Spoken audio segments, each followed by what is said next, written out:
ಹಾಸನದ ಆದಿಚುಂಚನಗಿರಿ ಕಲ್ಯಾಣ ಮಂಟಪದಲ್ಲಿ ಜುಲೈ 3ರಿಂದ 5ರವರೆಗೆ ಕರಕುಶಲ ಗೃಹೋಪಯೋಗಿ ವಸ್ತುಗಳು ಹಾಗೂ ಹಲಸು ಮಾವು ಮೇಳವನ್ನು ಆಯೋಜಿಸಲಾಗಿದೆ. ಶ್ರೀ ಬಾಲಾಜಿ ಇವೆಂಟ್ಸ್ ಅವರ ಸಂಯುಕ್ತಾಶ್ರಯದಲ್ಲಿ ನಡೆಯುವ ಈ ಮೇಳವನ್ನು ಶಾಸಕ ಎಚ್.ಪಿ. ಸ್ವರೂಪ್, ಮಹಾಪೌರ ಎಂ. ಚಂದ್ರೇಗೌಡ ಮತ್ತು ಜಿಲ್ಲಾಧಿಕಾರಿ ಕೆ.ಎಸ್. ಲತಕುಮಾರಿ ಅವರು ಉದ್ಘಾಟಿಸಲಿದ್ದಾರೆ.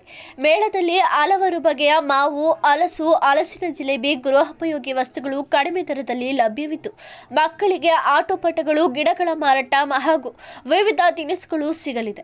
ನವೀನ್ ಈವೆಂಟ್ಸ್ ಮ್ಯಾನೇಜರ್ ಪತ್ರಕರ್ತ ಮಂಜು ಬನವಾಸೆ, ಎತ್ತೂರು ನಾಗರಾಜ್ ಮತ್ತಿತರ ಪತ್ರಿಕಾಗೋಷ್ಠಿಯಲ್ಲಿ ಮಾಹಿತಿಯನ್ನ ನೀಡಿದರು. ಇದೇ ಫಸ್ಟ್ ಟೈಮ್ ಹಲಸು ಮಾವು ಮೇಳ ಅಂತ ಮಾಡ್ತಾ ಇರೋದು. ಆಲ್ ಕರ್ನಾಟಕ ಎಲ್ಲ ಕಡೆನೂ ಮಾಡ್ತಾ ಇದೀವಿ, ಎಲ್ಲ ಡಿಸ್ಟಿಕ್ ಅಲ್ಲೂ.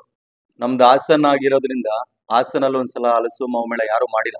ಹಾಸನಲ್ಲಿ ಇದೇ ಫಸ್ಟ್ ಅಲ್ಲ ಮಾಡ್ತಾ ಇರೋದು. ಅದಕ್ಕೆ ನಮ್ಮೂರಲ್ಲಿ ಯಾಕೆ ಮಾಡಬಾರ್ದು ಅಂತ ಹಲಸು ಮಾವು ಮೇಳ ಹಾಸನ ಜನತೆಗೆ ಒಂದು ಸುವರ್ಣಾವಕಾಶ ಅಂತ ಅಂದ್ಕೊಂಬೋದು. ಇದು ಫಸ್ಟ್ ಟೈಮ್ ಮಾಡ್ತಾ ಇರೋದ್ರಿಂದ ಎಲ್ಲ ಹಾಸನ ಜನಗಳೆಲ್ಲ ಈ ಇವೆಂಟ್ಸ್ಗೆ 5 ದಿನ ಇರುತ್ತೆ. ನಾಳೆಯಿಂದ 5 days ಇರುತ್ತೆ. ಉಚಿತ ಪ್ರವೇಶ ಇರುತ್ತೆ. ಪ್ರವೇಶಕ್ಕೆ ಯಾವುದೇ ತರದ ಹಣ ಇರಲ್ಲ, ಫ್ರೀ ಎಂಟ್ರಿ ಇರುತ್ತೆ. ಎಲ್ಲ ಜಾತಿ ಮಾವಿನ ಹಣ್ಣೆಲ್ಲ ಬರ್ತದೆ, ಮಾವಿನ ಗಿಡಗಳು, ಹಲಸಿನ ಗಿಡಗಳೆಲ್ಲ ಬರ್ತದೆ. ಈ ಕರಕುಶಲ ವಸ್ತು ಪ್ರದರ್ಶನನೂ ಇರ್ತದೆ. ಈ ಖಾದಿ ಬಟ್ಟೆ ಆಗಿರ್ಬೋದು, ಖಾದಿ ಶರ್ಟ್ಸು, ಖಾದಿ ಪ್ಯಾಂಟು, ಈ ಥರ ಖಾದಿ ಇದೆಲ್ಲ ಬಟ್ಟೆಗಳೆಲ್ಲ ಬರ್ತದೆ. ಈ ಹಲಸಿನಿಂದ ಜಿಲೇಬಿ ಇದೆಲ್ಲ ಮಾಡ್ತಾರೆ. ಮಾವಿನ ಹಣ್ಣಿಂದು ವಿವಿಧ ಜಾತಿಯ ಮಾವಿನ ಗಿಡಗಳು, ಹಣ್ಣುಗಳೆಲ್ಲ ಬರ್ತದೆ.